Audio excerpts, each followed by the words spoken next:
tapi pencitraan yang sesungguhnya, bukan yang pura-pura ataupun bohong ya. Jadi jangan sampai kita saat, melakukan, personal branding ya, atau memasarkan diri ini, isinya itu misalnya omong kosong aja atau ternyata bohong. Misal nih, Mas Denny Hamdan waktu wawancara ditanyain kan sama si HRD-nya, "Ini Denny kompetensinya apa?" "Oh ya Bu, saya bisa mengoperasikan mesin jenis A," misalnya gitu ya. Ternyata begitu udah diterima, disuruh praktek nih, "Coba ini yang mesin yang A ini, kan waktu wawancara kamu bilang kamu bisa nih mengoperasikan mesin ini. Coba tolong ini gimana ya caranya mengoperasikannya?" Ternyata dia bingung. "Aduh gimana ya caranya ya?" Misalnya gitu. Ternyata dia nggak bisa misalnya. Nah, jangan sampai seperti ini. Gitu ya. Jadi apa yang kita ucapkan pada saat wawancara misalnya atau pada saat kita berbicara dengan atasan atau pihak HRD itu harus betul-betul sesuai dengan kenyataan yang kita miliki. Gitu ya. Jadi jangan berbohong atau misalnya, pokoknya yang penting keterima dulu deh, udah deh gampang gimana nanti kalau misalnya, udah masuk mah gampang lah misalnya gitu ya. Nah jangan seperti ini, gitu. Jadi harus teman-teman perhatikan baik-baik kompetensi yang kita miliki itu yang kita bicarakan kepada pihak lain, gitu ya. Supaya ini juga nanti akan menunjukkan kredibilitas kita. Supaya mereka menilai kita, "Oh oke nih, wah Mas Denny nih ternyata memang benar-benar bisa mengoperasikan mesin A tadi nih. Benar berarti yang dia omongin waktu wawancara," misalnya gitu ya. Kan enak tuh kalau kayak gitu. Kitanya juga kan jadi lebih termotivasi gitu ya untuk melakukan yang lebih baik lagi. Oh ternyata dia udah percaya nih gitu kan. Nah sekarang tinggal kita pembuktiannya misalnya gitu. Lebih enak kan? Nah kemudian selain kompetensi, kemampuan, keahlian, teman-teman juga harus memiliki yang paling penting adalah rasa percaya diri. Setuju ya? Kalau mau memasarkan diri tentu harus pede. Kalau kita nggak pede, bagaimana kita mau menunjukkan kepada orang lain? Misalnya nih, Mbak Silmi misalnya jarang banget ketemu orang, jarang banget ngobrol, jarang banget berkomunikasi dengan orang lain.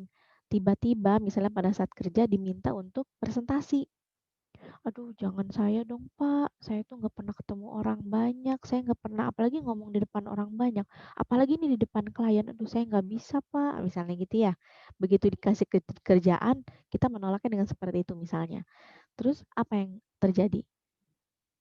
Pertama sekali pasti atasan kita kecewa ya, kecewa atas sikap kita, "Kenapa kamu menolak? Ini kan kerjaan, sudah menjadi tanggung jawab kamu," misalnya gitu ya.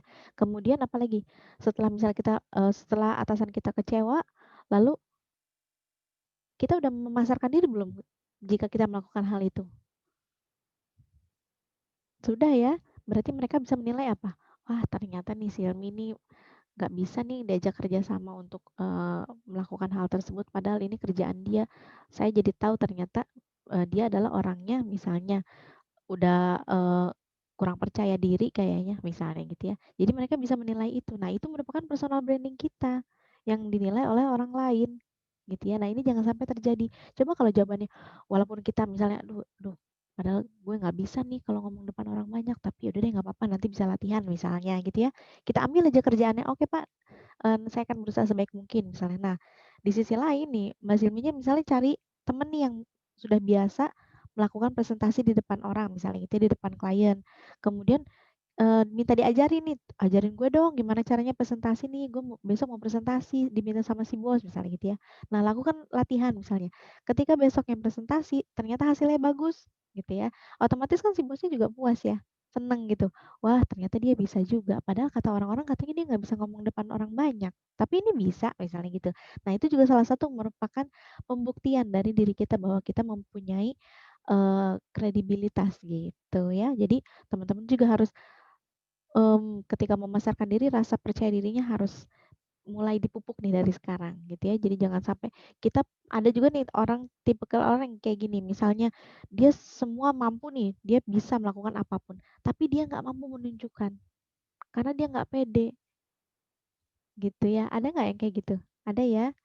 Misalnya nih Mbak Desi nih ternyata bisa misalnya Mbak Desi akunting gitu ya, ngambil, background pendidikannya akunting, bisa membaca neraca, bisa membuat laporan keuangan gitu ya, udah pandai banget gitu kan, tapi dia diem aja, nggak mampu menunjukkan kepada orang lain yang apalagi ke orang-orang sekitarnya pada saat bekerja gitu ya.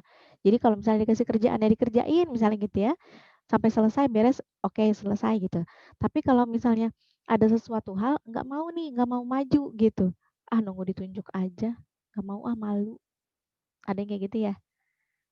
Padahal padahal udah tahu nih kita nih bisa melakukan itu, tapi karena kita kurang percaya diri, akhirnya apa, kalau ada kerjaan tuh, "Ah, nunggu ditunjuk aja ah, malu, nggak mau ah, nanti dikiranya sombong," gitu. Kalau saya nawarin diri nanti dikiranya gimana? Biasanya itu tuh mental-mental yang seperti itu nih yang harus bisa kontrol gitu ya, harus kita manage nih kira-kira di momen apa nih kita harus maju, di momen apa yang kita harus memang nunggu dulu gitu ya. Jadi nanti kan pada saat udah kerja kita yang tahu ya gimana kondisi atau situasi pada saat kita bekerja ini seperti apa gitu kan. Jadi kita harus tahu nih kapan nih momen yang pas untuk kita misalnya maju gitu ya untuk memasarkan diri gitu. Termasuk cara berkomunikasi tadi yang sudah saya singgung di awal. Ini juga sama.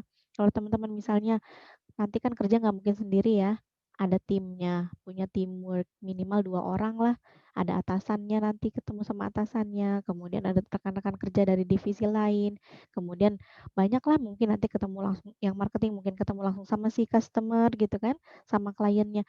Nah ini kalau memang misalnya teman-teman tidak mampu berkomunikasi dengan baik, biasanya sih nantinya kita kan kalau misalnya kita ketemu orang, biasanya suka grogi ya, bener nggak?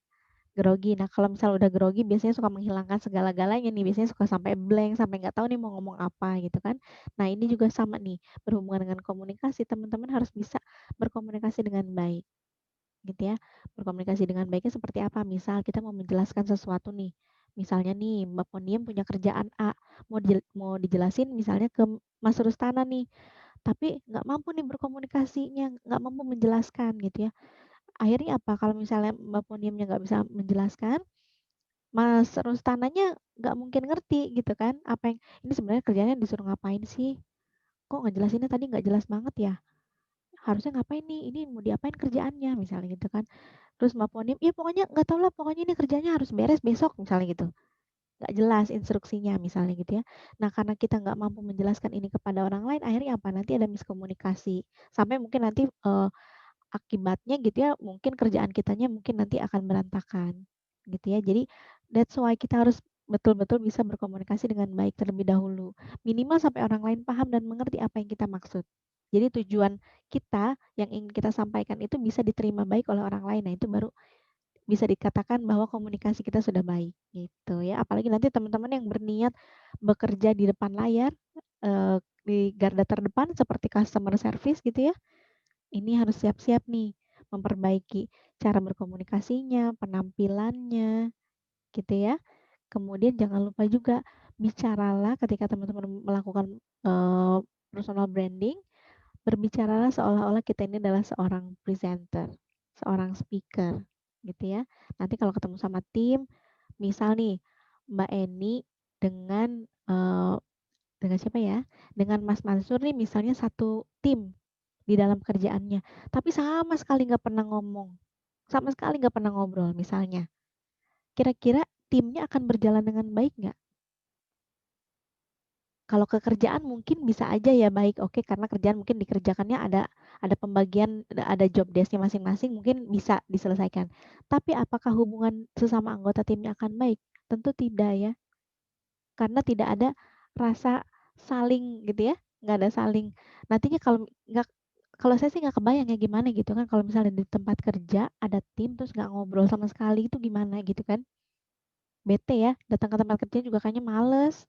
Ah, ketemu dia lagi deh. Udah malas banget udah mau bangun pagi, biasanya semangat gitu kan, wah mau ada temen-temen biasanya kan secara nggak langsung kalau temen-temen kita di tempat kerja biasanya membawa semangat yang positif ya untuk kita ya. Wah mau ketemu nih ada gosip baru biasanya gitu ya. Wah ada info apa nih yang terbaru lagi misalnya gitu.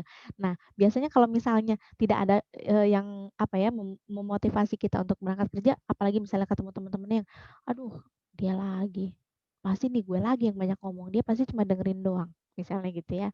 Pasti gue mulu yang ngajak ngobrol, dia nggak pernah ngajak gue ngobrol, misalnya gitu. Nah, ini hal-hal yang seperti ini yang nanti akan membuat akhirnya kitanya juga males gitu ya. Padahal itu adalah momen kita juga untuk melakukan personal branding. Supaya orang lain tahu, misalnya nih Mbak ini orangnya ramah, suka ngajak ngobrol misalnya gitu ya. Terus, ngajak ngobrol nih ke Mas Mansur misalnya, "Mas gimana hari ini? Kerjaan apa apa aja nih hari ini?" Misalnya. Terus Mas Mansur yang jawabnya, "Tahu, tanya aja deh sama leader lu," misalnya gitu ya, jawabnya ketus. Nah ini juga sama nih, ini merupakan personal branding juga. Jadi Mbak Eni bisa menilai bahwa Mas Mansur ini, orangnya ketus kayaknya kalau ngomong, nggak bisa kayaknya dia kalau diajak ngobrol. Tapi Mas Mansur bisa menilai Mbak Eni seperti misalnya, "Oh, Eni tuh ternyata orangnya ramah ya, walaupun gue judesin dia tetap aja mau nyapa," misalnya gitu. Nah, ini juga merupakan salah satu personal branding kita, menunjukkan kredibilitas kita. Jadi bagaimana kita menunjukkan hal-hal positif yang kita miliki gitu kan kepada orang lain supaya orang lain tahu gitu ya. Harapannya sih ketika nanti bekerja, kompetensi kita, keahlian kita, kemampuan kita itu kan bisa dipakai ya. Itu kan nanti akan menunjang karir teman-teman kan, nanti siapa tahu bisa menaikkan jabatannya gitu kan. Siapa tahu nanti misalnya kita tadinya di posisi A, misalnya mau pindah ke posisi B, itu juga sama tuh membuka peluang gitu kan. Jadi harus teman-teman pertama sekali sih yang harus diperbaiki adalah cara berkomunikasinya.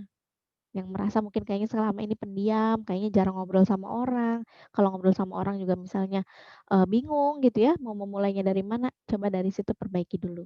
Cara berbicaranya, cara kita mengkomunikasikan sesuatu, nggak usah jauh-jauh deh, sama ibu bapak di rumah, adik kakak, itu aja dulu. Coba aja kita misalnya melakukan apa ya, menjelaskan sesuatu, misalnya adiknya nanya, "Kak, ini gimana sih caranya nyalain TV?" "Oh, gini loh deh caranya. Nih pertama kali ada ini dulu pencet nih misalnya tombol powernya misal gitu kan. Tapi jelasinnya dengan cara yang enak. Itu juga sama tuh, bisa kita jadikan sebagai ajang latihan untuk berbicara, gitu ya.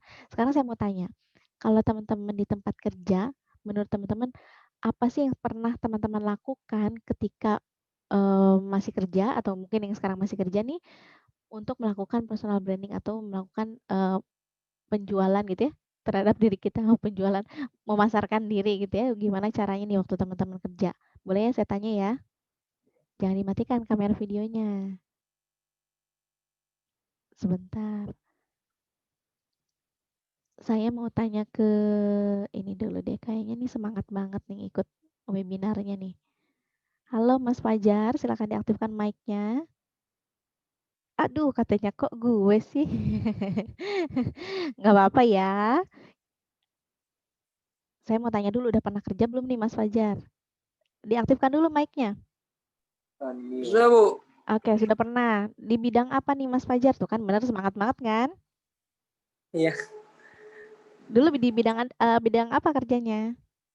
di bagian kolektor. Wow.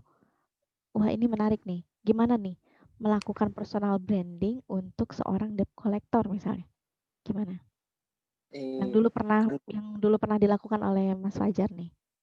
ya pertama pertama terjun di dunia kolektor kan saya tidak ada wawasan kesana pertama. Jadi semenjak sudah jalani pekerjaan selama 1 minggu, saya Mhm. sudah dapat Ilmunya gitu. pelajaran baru. Pertamanya jadi susah bicara sama orang, akhirnya pelan-pelan sudah hampir bagus. Udah hampir bagus ya, malah Melatih udah bisa gertak ya? iya, seger, sudah Terus bisa apa lagi nih? menagih. Ya udah bisa nagih ya bener banget. Terus gimana lagi nih? Berarti caranya Mas Fajar menunjukkan eh, untuk memasarkan diri itu tadi mungkinnya berlatih berbicara gitu ya. Jadi Iya, mungkin atasannya jadi lebih tahu gitu ya. Oh ternyata Fajar nih udah seminggu ternyata ada perkembangan gitu ya. Ternyata oh dia mampu menunjukkan bahwa dia bisa berbicara misalnya gitu ya. Artinya bukan berbicara ini ya, maksudnya berbicara yang berhubungan dengan pekerjaannya gitu ya. iya Terus apa betul. lagi nih? Dengan bisa banyak apa ya? Apa ya?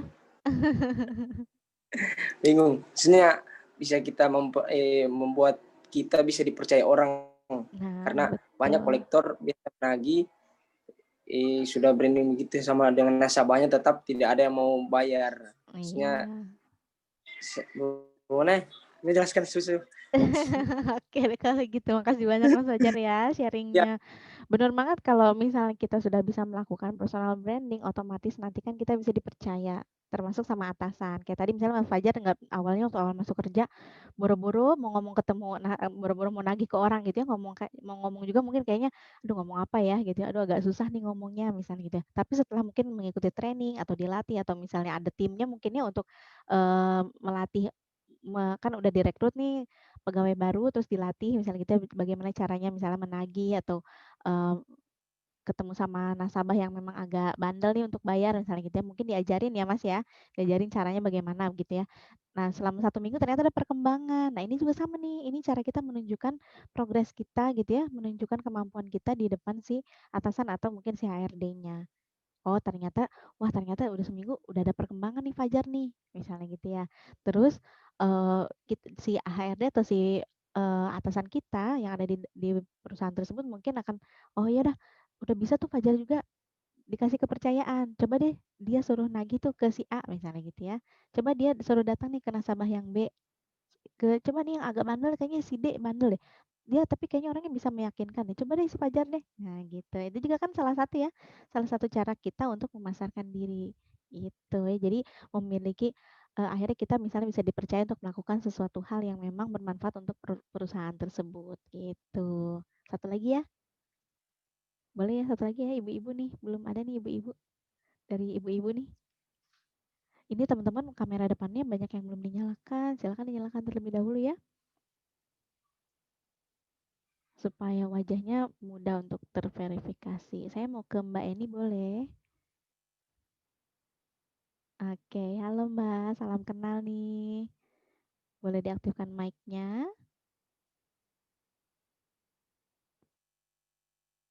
Oke. Halo Mbak Eni. Oke Mbak Eni, Selamat siang. selamat siang nih. Salam kenal ya Mbak Eni. Gimana nih menurut Mbak Eni, hal apa nih yang sudah pernah Mbak Eni lakukan ketika memasarkan diri di tempat kerja sebelumnya atau mungkin sekarang masih kerja atau sudah tidak bekerja? Masih bekerja. Masih bekerja. Nah, gimana nih menurut Mbak Eni memasarkan dirinya versinya Mbak Eni atau yang pernah Mbak Eni lakukan di tempat kerja? Silakan. Kalau saya tetap jaga kepercayaan, Mm-mm. jujur ya, terutama jujur dan responsibility atau tanggung jawab itu tetap harus dijaga. Seperti itu, Betul. Kak. Jadi kalau misalnya kasih kerjaan A, selesaikan dengan baik. Jadi supaya nanti ketika misalnya ada pekerjaan berikutnya kita dipercaya gitu ya Mbak ya. Ya, Supaya tetap seperti itu. tetap misalnya bisa mempertahankan kredibilitas kita untuk mengerjakan sesuatu pekerjaan yang dikasih mungkin dari atasannya. Oke, jujur penting ya Mbak ya. Ya, Ya, jujur dan amanah dan bertanggung jawab itu merupakan salah satu faktor juga nih untuk kita bisa memasarkan diri dan bisa dipercaya sama orang lain. Benar ya, kalau kita nggak jujur mah ya siap-siap aja ya kena bumerangnya ya enggak. Makasih banyak ya Mbak karena Eni.